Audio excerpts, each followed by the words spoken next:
patayin sa pag-asa na panatili ni Bagyong Helen yung lakas nito at patuloy na kumikilo sa northern portion ng Philippine Sea. Huli itong namataan ng pag-asa sa layong 1,060 kilometers east-northeast of extreme northern Luzon.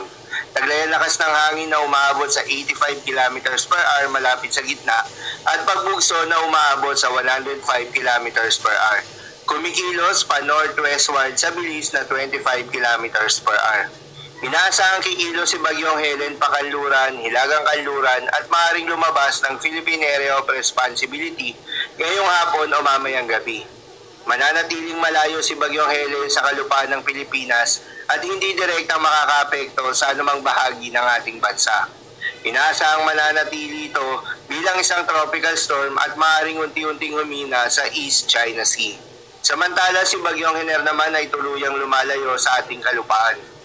Huli naman itong namataan ng pag-asa sa layong 645 kilometers west of Sinait, Ilocos Sur.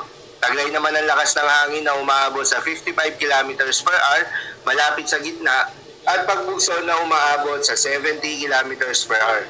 Kumikilos pa westward sa bilis na 15 kilometers per hour.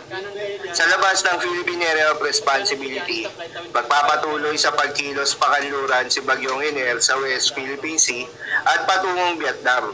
Inaasahang magkakaroon lamang ng limited intensification sa loob ng panahon ng pagtaya, bagamat maaari itong umabot sa kategorya ng tropical storm ngayong araw. Ang dalawang nasabing bagyo ay patuloy na hahatakin o palalakasin itong hangin habagat na siyang magdadala ng mga pagulan sa malaking bahagi ng ating bansa. At dahil nga sa pinagsamang epekto nitong pinalakas na southwest monsoon at Bagyong Hener at Bagyong Helen, asahan ng heavy to intense rain sa Palawan, Occidental Mindoro, Zambales at Bataan. Habang moderate to heavy rains naman sa Metro Manila, Pangasinan, Batangas, Cavite at nalalabing bahagi ng Mimaropa. Bukod sa mga pagulan, asahan rin ang pagbugso ng hangin na dala ng pinalakas na southwest monsoon sa may Zambales, Bataan, Pampanga, Bulacan, Metro Manila, Calabarzon, Mimaropa, Bicol Region, Visayas, Zamboanga Peninsula, Northern Mindanao, Caraga at Davao Region. Sa mga nabanggit po na lugar, pinapayuhan po yung mga kababayan natin sa mga posibleng banta ng pagbaha at pagguho ng lupa. Para naman sa magiging lagay ng mga dagat baybayin, may nakataas pa rin na gale warning sa mga seaboard ng western coast of Bataan, Occidental Mindoro, Palawan, northwestern coast of Aklan at Antique.